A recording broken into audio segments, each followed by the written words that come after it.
ایک دفعہ کا ذکر ہے، ایک عورت کسی بادشاہ کے محل میں کام کرتی تھی۔ ایک دفعہ ایسا ہوا کہ وہ بیمار ہو گئی اور محل میں نہ جا سکی۔ اس کا ایک جوان بیٹا تھا۔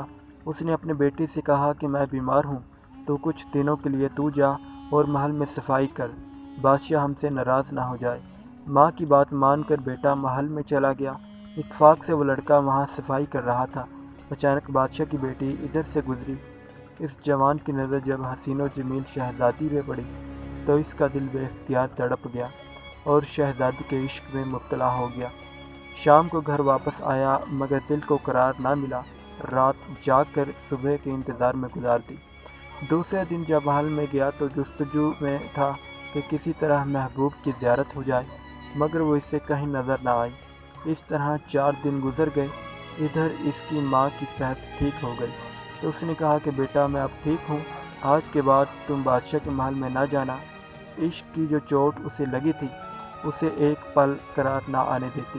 رفتہ رفتہ اس نے کھانا پینا بھی چھوڑ دیا اور اتنا بیمار ہوا کہ چارپائی پہ آ گیا۔ ماں نے اسے پوچھا کہ تجھے کیا ہو گیا ہے جس نے تیری حالت یہ کر دی؟ اس جوان نے ہمت کر کے ماں کو سب قصہ سنا دیا۔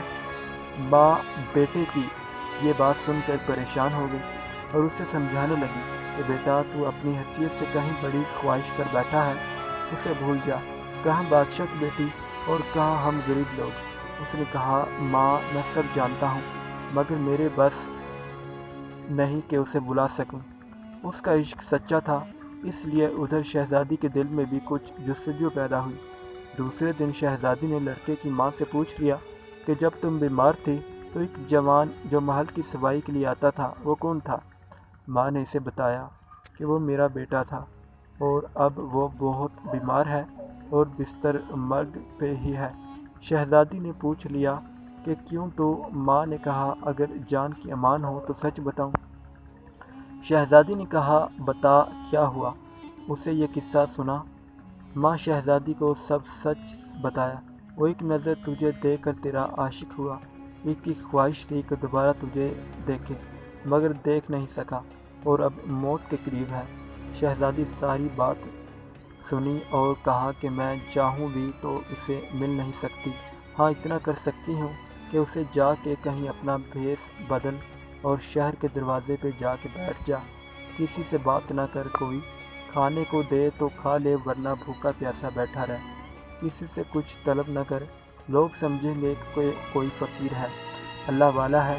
کچھ دنوں میں جب اس کا چرچا ہو جائے گا، لوگ اس کی زیارت کو جائیں گے، تو میں بھی اپنے باپ سے کہوں گی کہ شہر کا باہر کوئی فقیر آیا ہے، مجھے اس کی زیارت کے لیے جانے لے، اور اس طرح وہ مجھے ایک بار دیکھ لے گا اور شاید قرار مل جائے اور تیرا بیٹا ٹھیک ہو جائے۔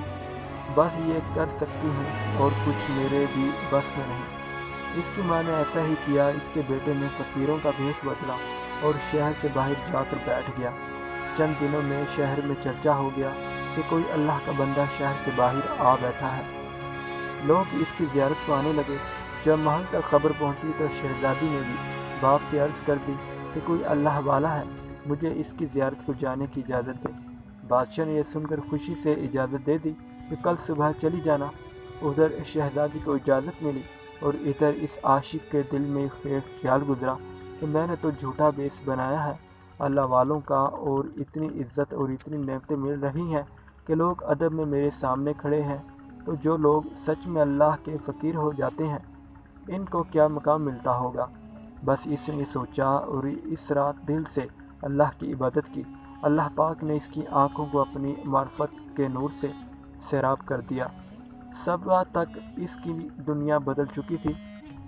شہزادی جب صبح اس کی زیارت کو پہنچی، اس کے سامنے آ کر بیٹھ گئی اور اس نے نگاہ اٹھا کر بھی نہیں دیکھا۔ وہ بہت حیران ہوئی اور اس سے پوچھا کہ تو دیکھتا کیوں نہیں؟ اس جوان نے کہا تجھے کیا دیکھوں، تیرا حسن نجاستوں سے بھرا ہے، میرے سامنے جنت کی وہ حوریں بیٹھی ہیں اس دنیا میں جن کی کوئی مثال نہیں، جو نجاستوں اور کثافتوں سے پاک ہیں، ان کا حسن دنیا کو روشن کر رہا ہے۔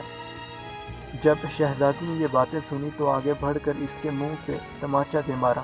میری وجہ سے تو یہاں آ کر پہنچا ہے، جو تجھے نظر آ رہا ہے اب مجھے بھی دکھا۔ جوان نے کہا، اگر تجھے بھی ایسی زندگی چاہیے تو دنیا چھوڑ کر اور میرے ساتھ بیٹھ جا۔